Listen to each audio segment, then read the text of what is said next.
ඔය අප්‍රිකාවේ එක ඔය විවිධ ගම් තියෙනවා සමහර එක ප්‍රදේශ තියෙනවා. ඒ ප්‍රදේශවල මිනිස්සු තාමත් තමන්ගේ අහසට උඩින් අක්කරි ප්ලේනයක් හරි රොකට්ටයක් හරි හෙලිකොප්ටරයක් හරි මොකක් හරි යනවනම් දෝත් මුදුන් දීලා නේද වඳිනවලු දෙවිවරු වඩිනවා කියලා. එහෙම තමයි ඔය තාමත් සමහර ප්‍රදේශවල එහෙම තියෙනවලු. ඉතින් මේ ඒ වගේම ලිම්මැඩි ඒ කියන්නේ දැන් ඔය එහෙම වෙන්න හේතුව තමයි ඔය තාම අති දුෂ්කර පළාත් සහ එක දෙයකට එක දැන් ඔය ඇත්තටම මේ හැම දෙයක්ම මිනිස්සු නිර්මාණය කරන දේවල්නේ. මේ අධ්‍යාපන පද්ධතිය වෙන්න පුළුවන්, මේ සංස්කෘතිකමය පද්ධතියක් වෙන්න පුළුවන්. එතකොට මොනවා හරි නිකම්ම අර පරම්පරා ගානක් තිස්සේ පැවතගෙන එන මොකක් හරි සම්ප්‍රදායක් වෙන්න පුළුවන්. මේ හැම එකක්ම කවුරුත් අමුතුවෙන් නිර්මාණය කරපුවා නෙමෙයි. මේ හැම එකක්ම මිනිස්සු විසින් නිර්මාණය කරපුවා සහ මිනිස්සු විසින් වෙනස් කරගත්තුවා.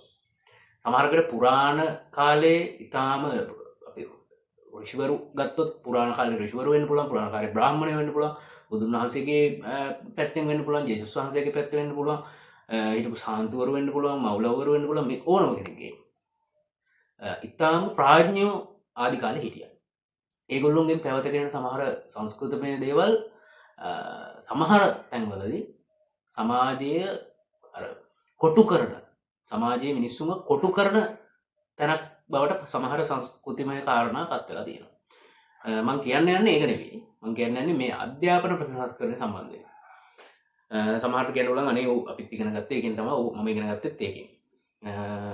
හැබැයි දැන් මේ වෙනකොට සමහර අපිටම තේරෙන කාරණාවක් තමයි ඒ කාලේ උදාහරණයකට ඔය ඉස්කෝලේ යන කාලේ Facebook යනවා කිව්වහම එහෙම නැත්නම් ඒ සම්බන්ධව කවුරු හරි අපේ පන්ති කවුරු හරි එක්ක කතා කරනකොට උන් hina වෙනවා. මට hina වුණා. ඉන්ටර්නෙට් සම්බන්ධව කතා කරනකොට මෙන්න මේ වගේ chat කරන වෙබ්සයිට් තියෙනවා.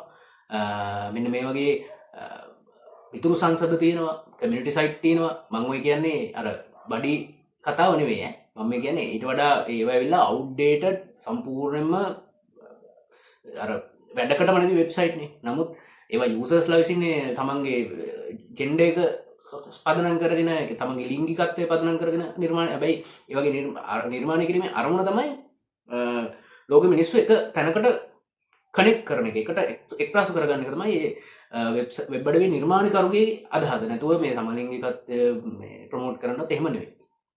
මේක පහු කාලයේ ඉතින් යූසර්ස්ලා ඒ කියන්නේ පාවිච්චි කරන ග්‍රාහකයන්ගේ භාවිතාවන්ව එක වෙනස් වෙනවා කොහොම හරි. හැබැයි අවසානයේ දැන් මම ඒ දවස්වල ඔය මෙහෙම chat කරන්න පුළුවන් මෙන්න මේ වගේ Facebook කියලා තැනක් තියෙනවා, මෙන්න මගේ අහවල් වෙබ් එක කියලා තියෙනවා. ඔය වගේ කිව්වහම මගේ පන්තියේ ළමයි මට hina වුණා. අද මටත් වඩා Facebook ඉන්නවා. සරලම කතාව. ඒ වගේ මේ සමහර දේවල් තියෙනවා හොයලා බලන්නේ නැතුව, සමහර මේක මොකද්ද කියලා අර වතුරට බහැලා බලන්නේ නැතුව, පීනලා බලන්නේ නැතුව ඊළඟ අපෝ බෑ ඌක වැඩක් නැහැ භාරි භයානකයි කියලා ඈතින් ඉඳලා බලලා මේ අඩි 3-4ක්වත් යට නැහැ වතුර. අපෝ බෑ ඔතන භයානකයි කියලා අර කොටු වෙච්ච ජීවිතයක් තමයි තාමත් සමහර මිනිස්සු අපේ රටේ දරුවන්ගේ ජීවිත විදියට අපේක්ෂා කරන්නේ. හැබැයි එහෙම එකක් වෙන්න විදියක් නෑ. මොකද ඒකට හේතුව තමයි දැන් ලෝකෙ වෙනස්. දැන් අපි ගොඩක් සෝෂල් මීඩියා පැත්තට උරු වෙලා දෙනවා. එතකොට ඒ වගේ තියෙන සමහර අසභ්‍ය දේවල් තියෙනවා. මම දැකලා තියෙනවා සමහර පොඩි ළමයි මේ වගේ දේවල් මේ වගේ වෙබ් අඩවි භාවිතා කරනවා සහ නොමනා දේවල් වලට යොමු වෙනවා. ඒවා වැඩිහිටියන්ට පෙන්වලා දුන්නාම දරුවෝ සුද්ධ කරන වගේ එහෙම එකක් තියෙන නිසා අපි ඒවට ඒක හින්දායි මේ හැම දෙයක්ම අන්න ඒක හින්දා සමහර උදාහරණයකට සමහර ගෙවල් තියෙනවා. සහෝදරවෝ සමහර ගෙවල් තියෙනවා ඉංග්‍රීසි හොඩි අකුරු 26ක් තියෙනවා කියන්නේ ඉංග්‍රීසි හොඩි අකුරු ටික ඒ ගෙදර අම්මා දන්නෙත් නැහැ, තාත්තා දන්නෙත් නැහැ, ඒ දරුවෝ දන්නෙත් නැහැ. මේ සාමාන්‍ය 6 වසරේ 7 වසරේ නැත්නම් 10 වසරේ 11 වසරේ තමයි. ඒ තරමට අධ්‍යාපනය අතින් සාක්ෂරතාවය අතින් පිරිහිච්ච අර ඒ අම්මා තාත්තා වගේම මේ දරුවොත් ඒ විදිහටම ජීවිත කාලෙම ඉන්න ඕන කියලා එහෙම එකක් නැහැ. ඕනම හරක් බලන, එහෙම නැත්නම් ඕනම රෙදි හොදන, ඕනම කුඹුරු වැඩ කරන, ඕනම කුලී වැඩ කරන අම්මෙක්ගේ තාත්තෙක්ගේ දරුවෙක්ට උනත් වෛද්‍යවරයෙක්, ඉංජිනේරුවරයෙක්, ගුරුවරයෙක්, ඔය කියන ප්‍රධාන වශයෙන් එහෙම නැත්නම් හොඳ ව්‍යවසායකයෙක් මේ විදියට වෙන්න පුළුවන්. ඒක තමයි සැබෑ ප්‍රජාතන්ත්‍රවාදය කියන්නේ. හරිද? ඒකට තමයි මේ අධ්‍යාපන ප්‍රතිසංස්කරණය කියන එක ගෙනාවේ. හරිද? කුමන්ත්‍රණයක් නිසා කුමන්ත්‍රණ කරන ඔය තක්කඩි කල්ලි කන්නයන් වල එවුන් කරන දේවල් හින්දා මේ යට ගහන්න හදන අධ්‍යාපන ප්‍රතිසංස්කරණය ඔයාලා කල්පනා කරලා බලන්න මේ පොත් ටික කියවුවනම් ඒ දරුවෙක් 6 වසර දරුවෙකුට ඒ කාලේ නම් වැටුනොත් ඒ ටික ඔළුවට සමහරවරුනි එළියට එන්නේ කොයි වගේ බුලට් එකක්ද කියලා හිතා ගන්න පුළුවන්. බුලට් එකක්. හරි. ඒකින්ද ඒක තමයි ඔය නැති කරන්න උත්සාහ කරන්නේ. අඩුම ගානේ උන් දන්නෙත් නෑ.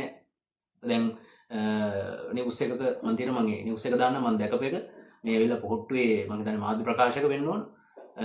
ඒගොල්ලෝ දන්නෙත් නෑ මොකද්ද තියෙන්නේ කියලා. හැබැයි බයනවා. එහෙම වෙන්න විදිහක් නෑ. ඒ සියල්ල දත් දෙයා. සියල්ල දත් නෙමෙයි. හරි.